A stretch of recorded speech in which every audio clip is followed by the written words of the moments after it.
How long's the boat been in the yard? 4 or 5 weeks? Something like that, maybe 6. Something like that, okay.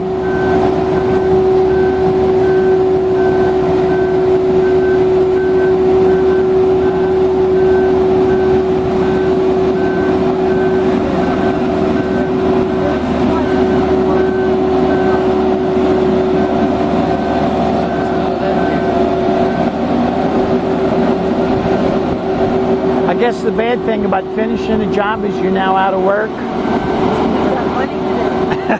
after it's back in the water. First thing we're going to do is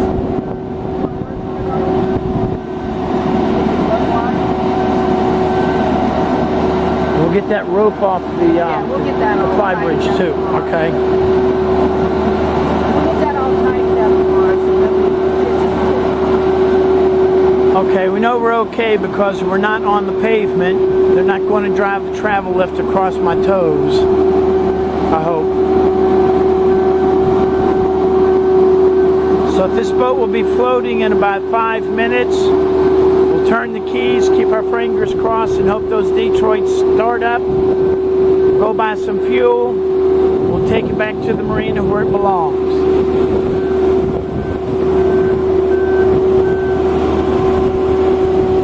By the way, the guy in the white shirt's driving the travel lift with remote control, that yellow thing.